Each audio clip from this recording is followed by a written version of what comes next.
Hello and welcome, everyone. The time is now 6 o'clock. We will give everyone about 30 seconds to sign on, and then we will get started.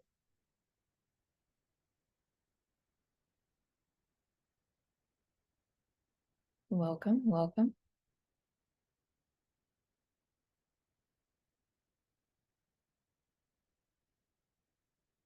Welcome, welcome. Okay, so welcome, everyone, and thank you for joining our virtual information webinar for the PhD program in public administration at Rutgers SPA. Before we begin, I do want to mention that this session will be recorded. So if you have to leave early or if you're interested in a copy of the recording, please feel free to reach out to me. So with that, my name is Lindsay McDougall, and I am the PhD director for the Public Administration Doctoral Program here at Rutgers SPA. And once again, it is great to have you all join us this evening. And it's wonderful that you are considering the possibility of continuing your education by pursuing a PhD in public administration. Since this is a webinar, let me mention that there is a Q&A feature down at the bottom of your screen. You'll see a little Q&A feature that you are more than welcome to use at any time throughout the webinar. At the end of the session, when I finish the presentation portion of the webinar, then I'll answer as many of the questions as I possibly can. And hopefully that will be all of the questions that you might have. So that's it. I want to start off by briefly looking at why you might want to pursue a PhD. And then I'll turn to why you might want to pursue a PhD in public administration before landing on why you should want to pursue a PhD in public administration here at Rutgers SPA. Because I'm sure all of you know by now, pursuing a PhD is a significant commitment. But pursuing a PhD, it also offers a range of benefits and opportunities. And you want to understand exactly what you are going to be gearing up for. So why pursue a PhD? So one of the most obvious reasons that people pursue a PhD is because they have a passion for research. So a PhD is primarily a research degree. And if you have a deep curiosity and a passion for exploring complex, unanswered questions, then a PhD can allow you to immerse yourself in in-depth research. The next reason that you might want to pursue a PhD is to gain expertise and specialization. So a PhD program provides you with the opportunity to become an expert in a particular area of study. So for myself, those areas are related to the study of nonprofits and philanthropy. So a PhD program is ideally going to offer you a chance to delve deeply into a subject matter and contribute to new knowledge in whatever field it is that you might be interested in.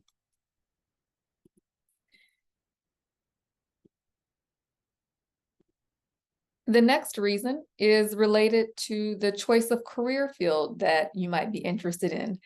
So some of you on this webinar may have an interest in going into academia when you finish your PhD.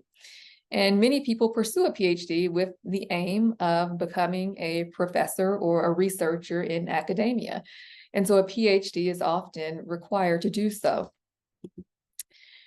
Relatedly, a PhD can allow you to contribute to knowledge.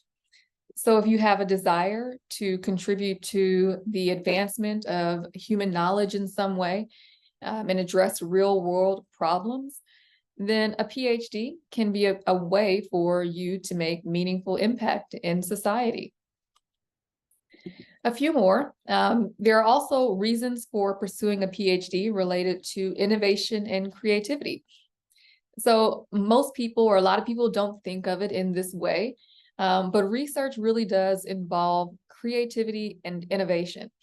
And so a PhD program, again, ideally a good PhD program, is going to encourage you to think critically and develop unique solutions to complex problems. And lastly, I'll end on this notion of personal growth as a reason that someone might want to pursue a PhD. So a PhD is a significant intellectual and personal challenge. And a good PhD program can provide opportunities for personal growth and also self-discovery. Now, what about pursuing a PhD in public administration specifically? Well, all of the same reasons are going to apply for just generally pursuing a PhD. But in addition to those reasons, there are three things that I would like to point out about getting a PhD specifically in public administration. And the first is that getting a PhD in public administration allows you to gain expertise in the field of public administration, of course. So related to wanting to pursue a PhD to become an expert, a PhD in public administration allows you to become an expert in this field.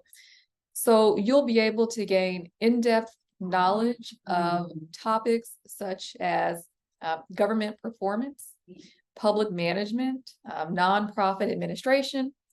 All of these things can be valuable areas of knowledge for addressing complex societal issues. Now, speaking of society, a PhD in public administration can also allow you to have a significant impact on society. So public administrators play a very important role in shaping nonprofit and government organizations. And with a PhD in public administration, you have a more significant impact on public and nonprofit agencies, specifically through your research and your scholarly pursuits. So potentially this can lead to positive changes in society. And now lastly, I'll mention the interdisciplinary nature of a degree in public administration.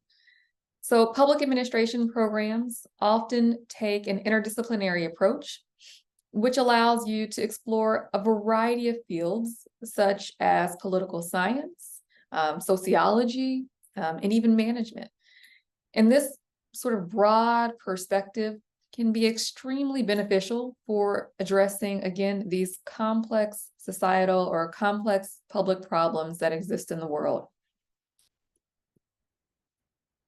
Okay, so now, all of that said, why should you want to pursue a PhD in public administration here at Rutgers SPA? Well, first, I'll start off by noting, and many of you may have already noticed in your research of different PhD programs, that Rutgers SPA is consistently ranked in several areas by U.S. News and World Report. For instance, we are ranked number 4 in public policy, number 15 in nonprofit management, and we're ranked number 28 overall out of all public affairs programs, which there are over 250 NASPA accredited programs, public administration programs around the world. So we are a really highly ranked program. We also have world-class faculty who specialize in a wide array of topics in public affairs.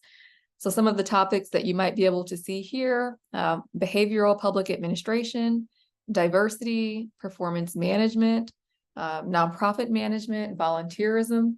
And our faculty regularly win national and international awards in recognition of their work. So a very well-regarded faculty.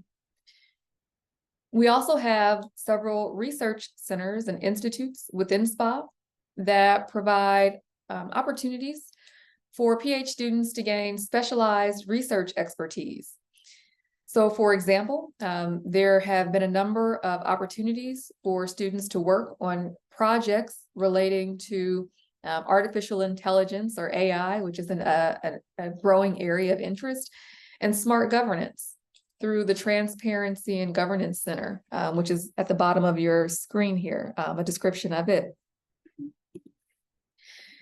Another reason why you should consider applying to Rutgers SPA is because the level of success that we've had in placing our graduates. So the institutions here on the screen represent just some of the places where our students have gotten jobs after finishing their PhDs. So we've been very good at placing students in good positions post-graduation. Our students also win a number of awards for their excellence in research. So I just got back last week from the annual NASPA conference, which is the Network of Schools of Public Policy, Affairs, and Administration. And it's the accrediting body for all public administration programs. And one of our doctoral students, Yang Chan Ren, Ray, here on the screen, he received a doctoral manuscript award. Our students also win a number of other awards for their dissertation research. In the past few years, several of our students have won pretty significant awards in the field for their dissertation work. And then the last few things I'll say are just about the community that exists among our PhD students. So we have a PhD student club in SPA that offers a great deal in terms of professional development through a monthly colloquium series. There are informal gatherings that they organize, networking opportunities, and just general peer support that they provide to one another. So those are just a few reasons why you might want to pursue a PhD and why you might want to pursue a PhD here at Rutgers SPA. Now, with all of that said, what is the PhD in Public Administration program? What is it like here? The first thing that I want to point out is that the PhD program here at Rutgers SPA is a research degree. And what that means is that we train students for careers as scholars and researchers. It is not a practice-oriented degree like an EDD in education or the newly created professional doctorate in philanthropy at IUPUI. So there are professionally oriented doctorates, but this is not that. This is a research-oriented degree. So by the time you graduate with your PhD, you should be able to undertake rigorous research and high-quality research and scholarship in the field of public administration. You should be able to conduct and produce original research. And I would also add here innovative research. And you should have the skills to begin a research or an academic career after your PhD. To help you achieve this, we have a number of degree requirements in the PhD program, broken up but sort of by section. First, we require that students complete a set of core courses, 5 core courses.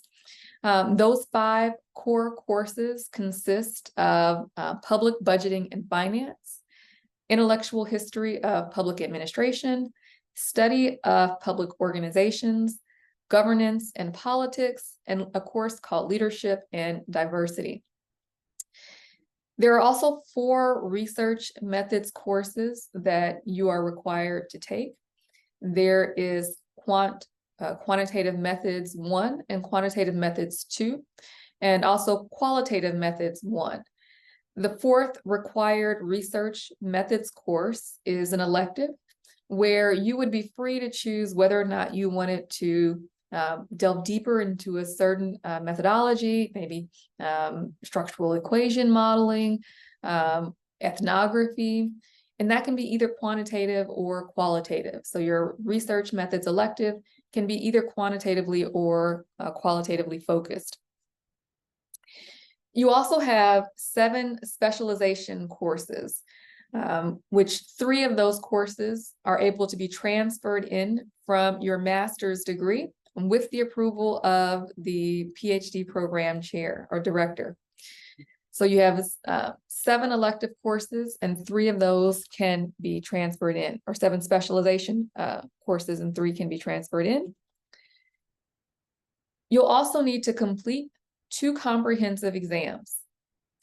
So upon completion of your core courses, your 5 core courses, you have to first complete your first comprehensive exam. And this exam covers the content in your core courses. So those 5 core courses, Comp 1 covers the content in those courses.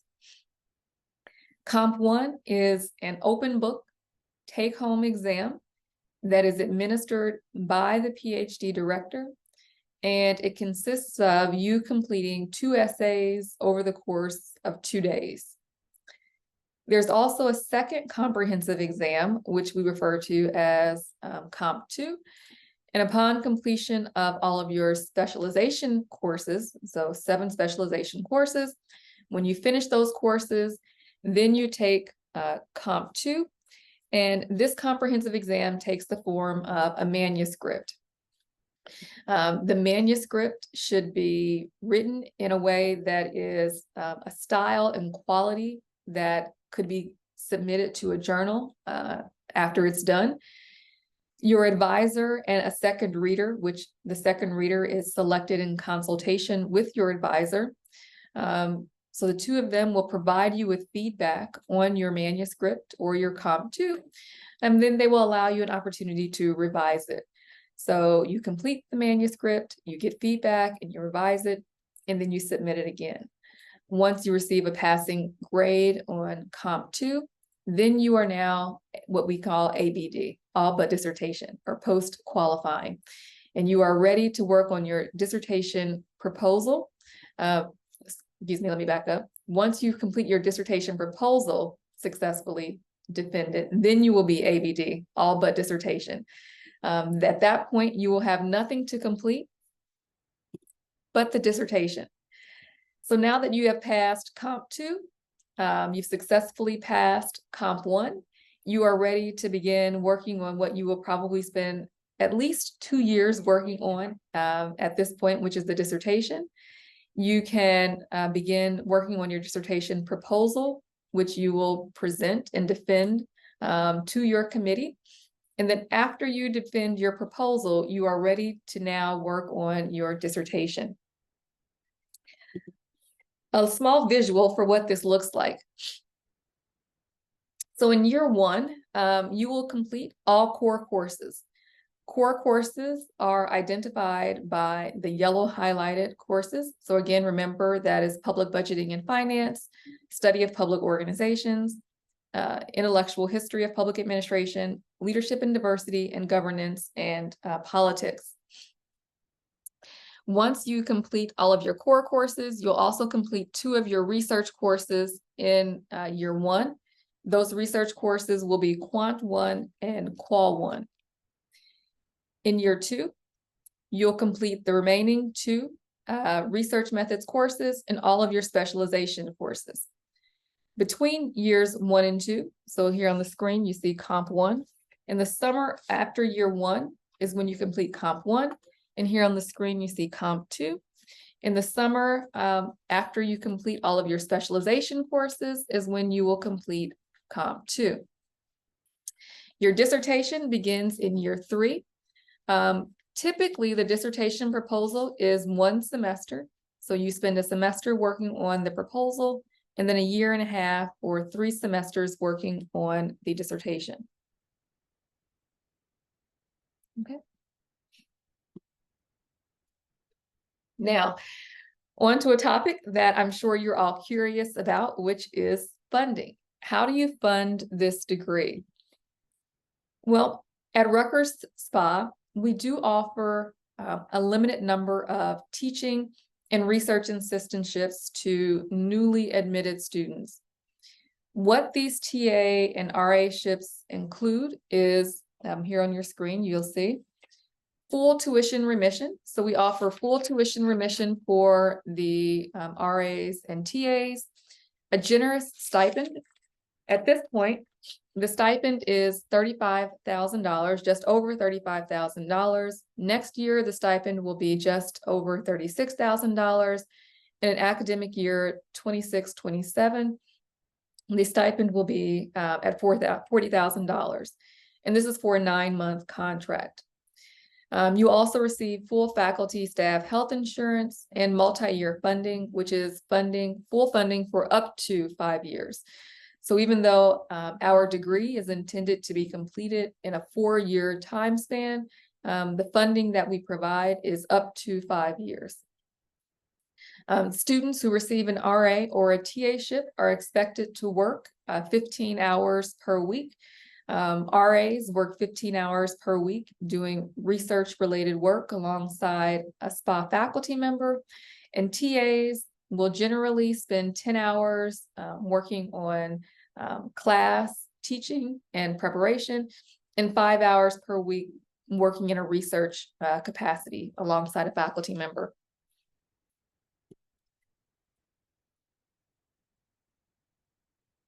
We do admit part-time and unfunded students as well. So I mentioned that we have limited RA and TA slots available each year, but we have been able to offer many unfunded students hourly work when available through our various centers and institutes that we have here at SPA. There are also possibilities to teach in the Public and Nonprofit Administration undergraduate program. Teaching in the summer can be available for PhDs regardless of where you are in the program. However, teaching during the academic year, so during fall and spring, you must be post-qualified. So you have to have completed both Comp 1, Comp 2, and your dissertation proposal before you're able to teach during the fall and the spring as an unfunded student. And of course, there are loans and other external funding sources, such as Fulbrights, that you can also certainly consider.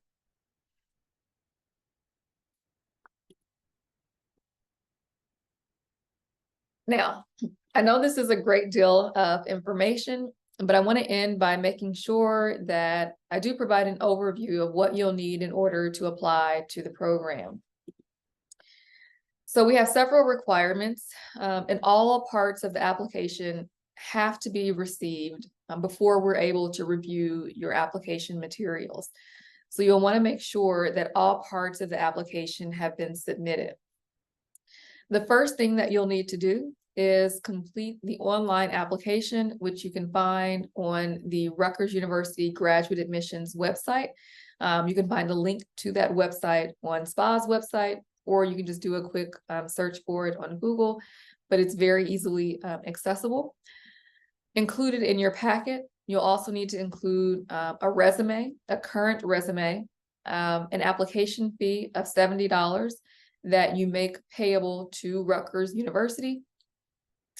We'll also need official transcripts from all colleges and universities that you have attended. An official transcripts means the transcripts that are watermarked from the university. 3 letters of recommendation.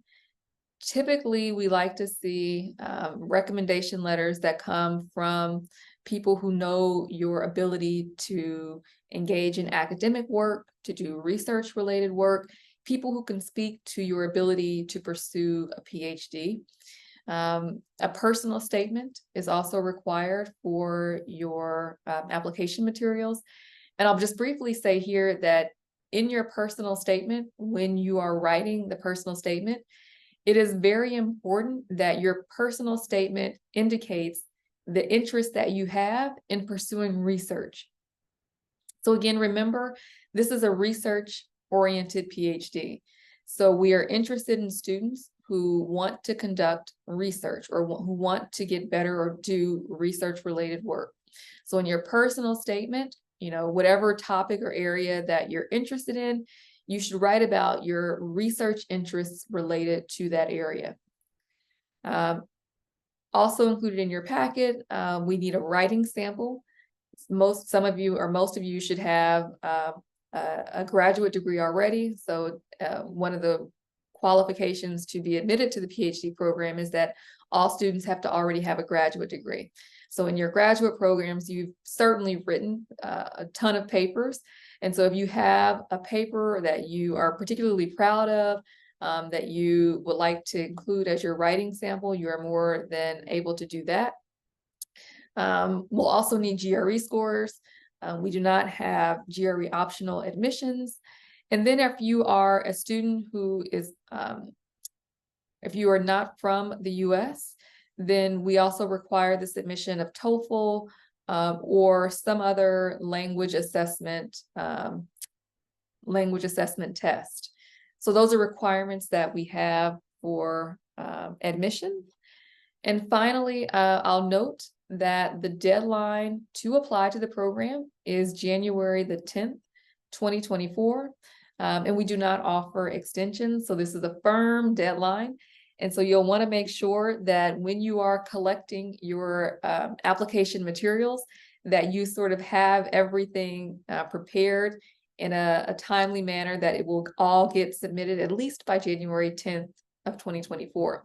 So if you're reaching out to people for recommendations, you'll want to ask for those recommendations certainly before January.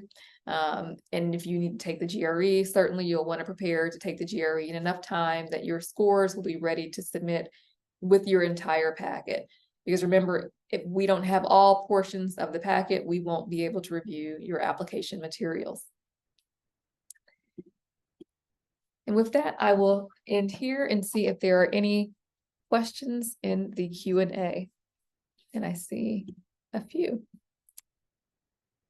Let me stop the share and pull up the questions. Okay, so the first question says, can GRE scores be waived? Unfortunately, no. So we do not have GRE optional admissions. We do require the GRE. However, I will note that we take a holistic approach to admissions. So if you have a GRE score that is perhaps not as high as you would like it to be, GRE is only one consideration that we look at in whether or not to admit someone to the PhD program. So we really do take a holistic approach in assessing whether or not someone might be a good fit for the program. And in your personal statement, this is really an area or a place on your application where you can identify that you recognize that you have a lower than maybe preferred GRE score.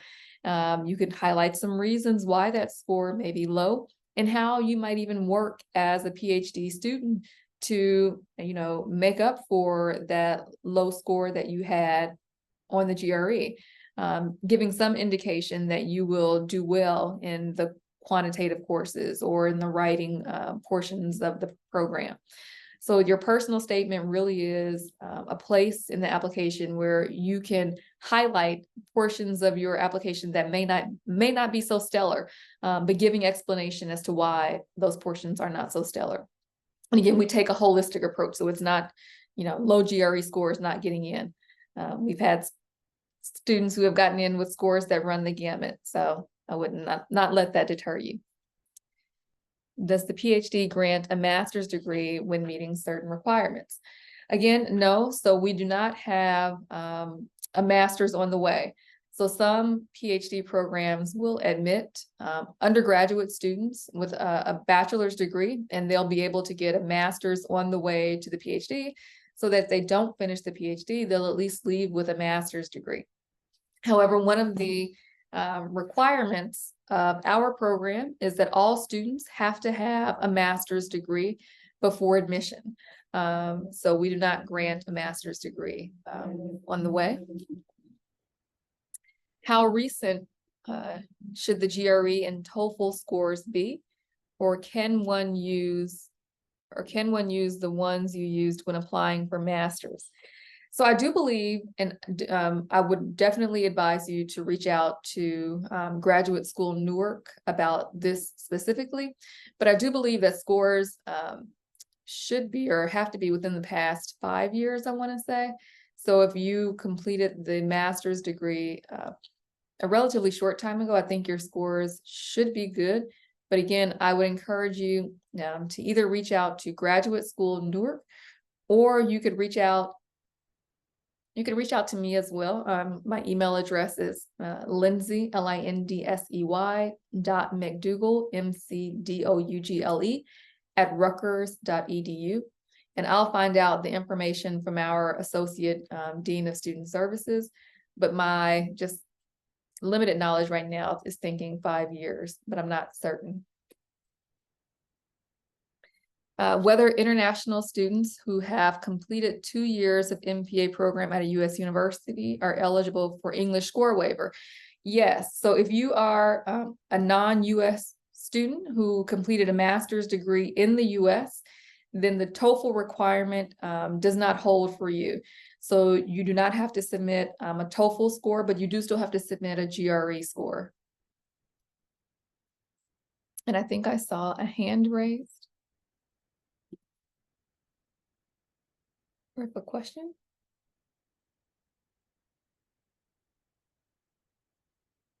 Any other questions? Feel free to add them in the Q&A. And again, this session is recorded. And if you would like a copy of the recording, again, my email address is lindsey.mcdougle, McDougle, at Rutgers.edu, and I will send a copy of the recording. I am from Ghana. Can English proficiency test be waived? So I do believe, and again, I think this would be a question that you could either reach out to Graduate School Newark or send me an email and I'll find the information and get back to you. But I do believe that your graduate degree has to be from either the US or an English-speaking university not located in the US. So if you graduated from an English-speaking university in Ghana, then you would not need to submit the TOEFL scores. However, if you were not attending an English-speaking university in your home country, then you would need to submit the TOEFL scores. Other questions? I know you probably have tons of questions about PhD programs in general. According to Rutgers Graduate School, TOEFL or just is required if you're undergraduate. Okay, so here in the comments it says Dr. Song is one of our faculty. According to Rutgers Graduate School, a TOEFL or IELTS test score is required if your undergraduate education was completed in a non-English speaking country. Okay, so this says in a non-English speaking country, period. But again, I would reach out to Graduate School Newark or send me an email and we could just verify that even if you attended a US or an English speaking university overseas or not in the US, would you still be eligible? And your scores must be current within 2 years of the semester you are applying to. Okay. Thank you. And may I ask how to get English score waiver? So the English score waiver, again, if you completed your master's degree here in the US, but you are from a different country, then you would not need to submit TOEFL. But if your graduate degree was from a university outside of the US, then you would need to submit TOEFL. Would the recommendation letters only be limited to be from professors? Um, so recommendation letters do not only need to be from professors. So again, you have a requirement that you submit 3 letters of recommendation. Now, we prefer to have those letters of recommendation be from people who are able to speak to your ability to do research, your academic ability, or your ability just to pursue a PhD. Now, certainly, if you have been working for 10 or plus years, it's probably more difficult for you to obtain academic references or recommendations than it might be for someone who just graduated last year. But even if you use all professional references, those people can still speak to characteristics or elements or skills that you have that are relevant to a PhD, critical thinking, time management. So all of these things are things that a PhD student would need to have. So just someone who can speak to your ability to pursue, PhD level work would be ideal.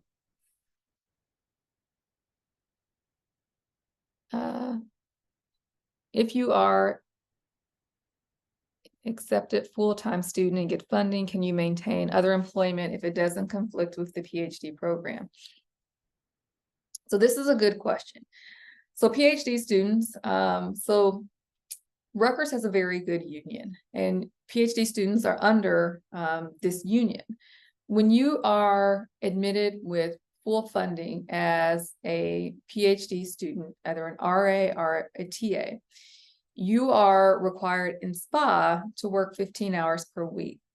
The union stipulates that RAs and TAs are permitted to work up to 20 hours per week. So technically, if there was grant-related work or work related to a center, maybe 5 hours per week, additional work that you could do, that could certainly be something that you might want to consider. But for the most part, RAs, TAs are stipulated by the union to only be able to work 20 hours per week, because the idea is that you are a student, right? And so you want to be a full-time student. Classes take up a significant amount of your time. PhD classes last, or seminars, I should say, PhD seminars last 2 hours and 50 minutes. And remember the schedule that I put up a little while ago. In year 1, you're taking 3 classes the first semester, possibly 4. If you need to take sort of the remedial statistics class that we have for PhD students, which is really just the MPA Applied Data Analysis class. Second semester, you're again taking 4 classes. Depending on how many credits you transfer in for your specialization credits, you're taking between 3 to 4 classes in year 2 as well each semester. So trying to work more than 20 hours while still taking 3 to 4 classes per semester, it's a lot. It's a lot. And so they want you to be able to succeed and not overexert yourself.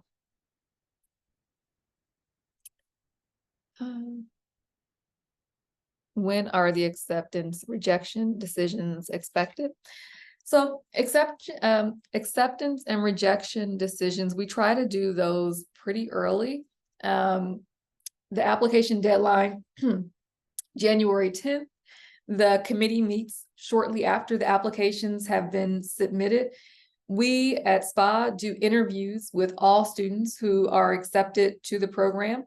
So or all students who we are considering accepting to the program, we do interviews with.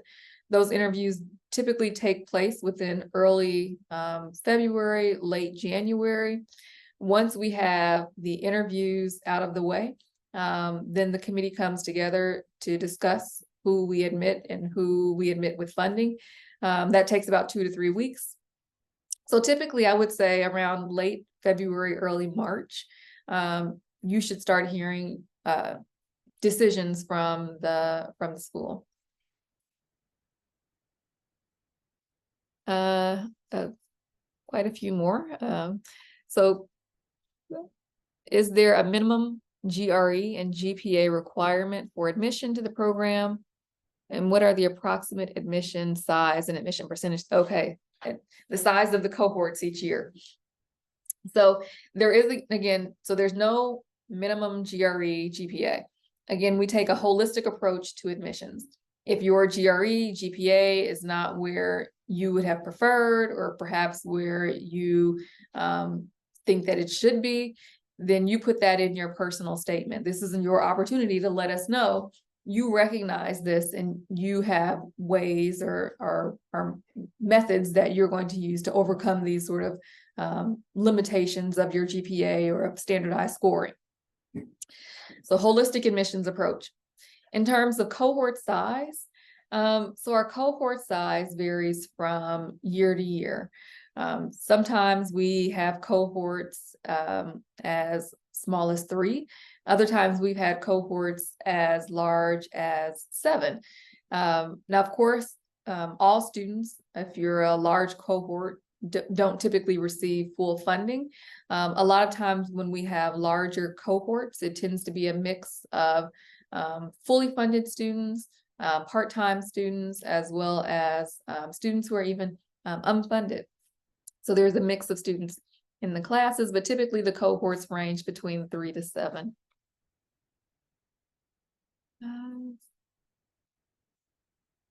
Oh, and the link, and I have everyone's email address. Dr. Song included the link to the international student admissions. I will send that out to everyone after the webinar. Someone says, my undergraduate studies was in English as medium of instruction. I had my master's program in South Korea with English as medium of exchange. Do I need to write? So another question about the TOEFL. This is Leonard. I will send you this link that Dr. Song has included in the webinar, and I think it has more specific information about who might be exempt from the TOEFL requirement. So Leonard also says, I work as a public policy administrator with the Public Service of Ghana. Can one of my supervisors at work, right? Yes, absolutely. So if you are currently a working professional and your supervisor is someone who has knowledge of your performance in your role, that is certainly someone who can write you a letter of recommendation. Because remember, again, you want these letters of recommendation to come from people who are going to be able to speak to your potential ability to do PhD level work. And certainly your supervisor would be someone who would probably know of your ability to show up on time, do work that you have been assigned, the performance that you have at your workplace. So you definitely can use that as a recommendation letter. Should we reach out to professors in the department as potential supervisors before submitting our applications?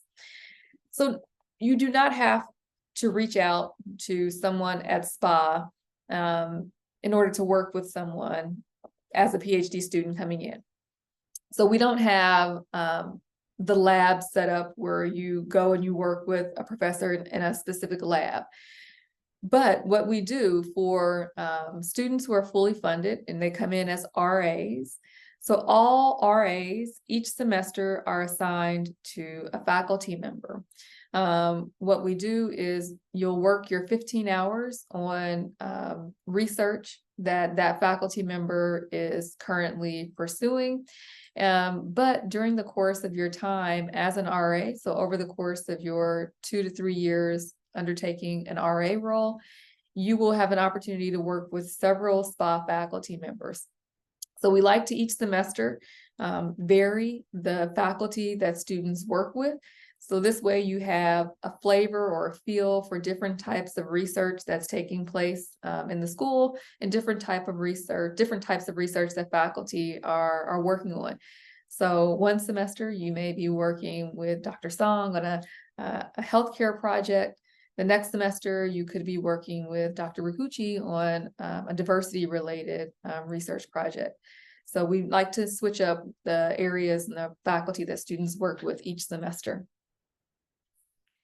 Does your master's degree have to be an MPA, or can you apply with any other master's degree? Okay, great question, right? Because this is a PhD program in public administration. So your master's degree does not have to be an MPA. And what we include on the website is that the master's degree has to be in a relevant field of study, and the PhD director is the one who determines whether or not the field of study that your degree is in would be considered relevant. So if you have a master's that is not public administration, I would encourage you to, you could reach out to myself and ask me whether or not we think your degree might be suitable for the program. Or you can just go ahead and apply and see whether or not your degree might be suitable. But generally, typically students who have a master's degree, most master's degrees are relevant to public administration. As I had on the screen about the reasons why people pursue a PhD in public administration, one was interdisciplinarity. So public administration is inherently an interdisciplinary degree, an interdisciplinary program. Even on faculty, we have faculty who don't all have backgrounds in public administration. So my PhD was in education. We have people who have PhDs in psychology. We had someone who had a PhD in engineering. So there are a variety of disciplines and fields that you can have a PhD in or even a graduate degree in that can be relevant to PA or public administration.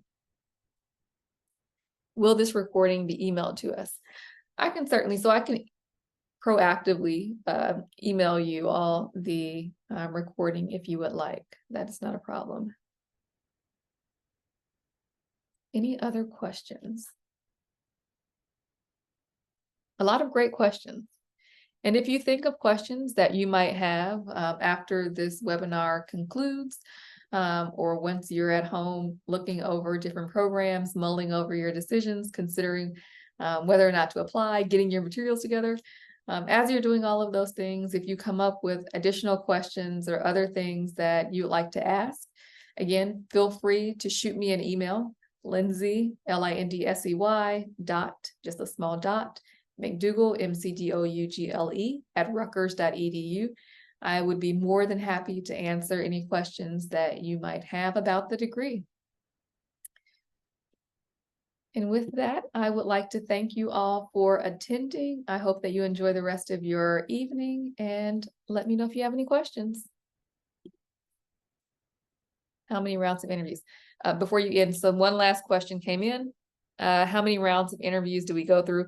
So there are typically only, there's typically only one round of interviewing, but the interviewing takes place with two SPA faculty members. So you'll have either one interview with two people at the same time, or you could have two separate interviews with two different faculty members at different times. But it's only one round of total interviews. And after we have our interviews, then we have our discussions and deliberations about all of the interviews that we've had. Okay, great. So again, any questions, shoot me an email. Enjoy the rest of your evening, and I look forward to reading your applications. Enjoy.